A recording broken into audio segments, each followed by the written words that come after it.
I remember this because you were wearing, I've got to be honest, wearing like maybe the stupidest hat I had ever seen in my life. You were, I don't know if it was like a train conductor's hat or something. Do you know What? what I'm talking about? It was like, do you know? Was it green? Yeah, yeah. I love that hat. I'm behind Meyerhoff, and I thought this would be the perfectly apt place to give an intro for this vlog. I was trying for a really long time to decide like what this was, because there's a lot happening here. There's clips from the show, there's just me talking sort of like this, there's interviews. This vlog's got it all. And I think basically the common theme is this vlog is all about what I've learned over the past 4 years, what I've learned in classes, what I've learned from my friends, what I've learned about being a human person. So please enjoy this capstone vlog. Did you finish your response thingy yet? No. Word. Hey, do you guys remember that part in the live action Scooby-Doo movie? Oh! Please. What? I just want to go one day without hearing about the live action Scooby-Doo. It's good. It's okay that you like it. Anyway, do you remember the scene when spooky demon guys made the Scooby Gang switch bodies? Yes. Whose bodies would we go into? What? Like, if we had to switch bodies, who would go into who? I don't know, isn't it like random? Yeah, I feel like it's up to the spooky demon I think I would go into your body. It's community first and foremost. Community between, I guess, the production team and the cast, because that's the most important part. I think it really shapes the experience and the rapport and connection you have with the castmates or the people that you're performing with and singing with. Like that's the most essential, because if you're in an environment where like where like your community is just like not good, like there's like tension, people don't get along, like things just fall apart. I wanted to talk about directing and what gives me the audacity to do it. So I've been directing things since my junior year of high school. It's my senior year of college. So for quite a bit. And I think for my first 2 years, I think I was producing like good shows, but the cast did not like me. Kind of looking back, I like really wanted to be the boss. I carried this attitude with me through college, like that leading means being the boss. Throughout these past 4 years, I've learned that that's some BS. It's just another job in a community. Like thinking about it specifically in this context of this show. Me and the cast and Charlie and all of the other tech people, Tavish, Ruby, we're in a community whose only goal is to build this show.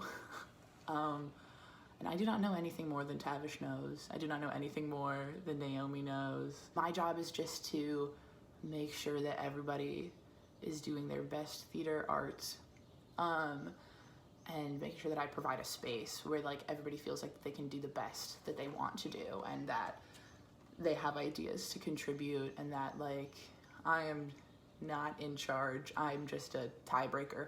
I brought you all here, and now we're all here to do something. I would always hear you talk about it.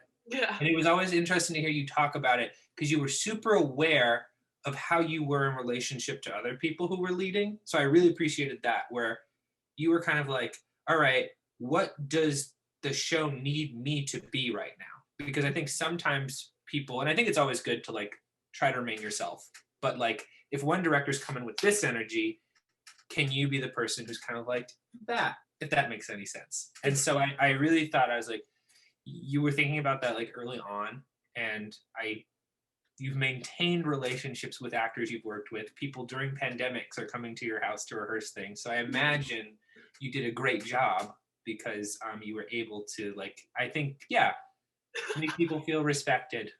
You are more accountable. I think a lot of people kind of may have experienced that being at Goucher, maybe not everybody, but because I feel like we were a pretty political school, and our students really wanted to feel like they had a say in what was going on in the structures at play, because we understood that we were going to an institution and that there were going to be inherent problems because of the structure of that. And so I felt like our students were always really vocal about those things and really and passionate about it. And I feel like I've seen you grow in that way a lot. And also just being, I feel like, more mature in that sense, maybe. So I think I've seen you grow beautifully in that way. Okay, this is gonna be really cheesy, but I feel like I just can only think of things that are in the play right now. Yeah. So it's just gonna come out like that. That's but fine. like in the play, Roxy talks a lot about being comfortable, being vulnerable with people, and I feel like I really value that if I'm in a space with other people and they're willing to share stuff that's personal to them and not be afraid to like reveal stuff that's true and real and not like put any wall up, and then that usually helps me be more comfortable, be more honest. I think that leads to better communication. Humboldt, how was your day? What'd you do? It was okay. Nothing. It just wasn't there, you know? One of those days. We're Sorry. sister. Yeah, it's alright. It's just, you know when you space out and you're making toast in the cafeteria, and all of a sudden you're waiting and the toast is supposed to go out in the back, right? But then you're looking for it at the bottom and it's never coming out. And sparks are flying, shoots are flying. It's just all this crazy mess, and you're just there like, is it on fire? No.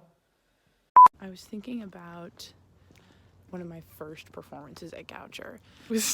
I did stand-up comedy in the Black Box. It sounds kind of superficial, but performance is the thing that I do all the time. I felt really affirmed by this community, like not just like in the fact that like people clapped and laughed. People like came up to me afterwards and were like, that was good. Or like wanted to engage with me about comedy or about me or about things I mentioned. I am really grateful for my high school theater education. It gave me a lot of skills, but it was a really competitive environment. So it was not often you got like compliments, like as base as that sounds. So it was like nice to get compliments from people who just knew me because we went to the same school together, and it made me want to give more compliments. I got really thoughtful compliments and I wanted to give them, and Goucher's really softened me as a human. You are always down for like the most out of the box idea. Like, I just remember you talking about how you wanted bubble guns and cereal. Yeah, God. For that one scene, and just being like, yeah, like that's the only thing that makes sense. Like, of course. And so I always felt like if I had some idea like that I wanted to do, like that, you would make it happen.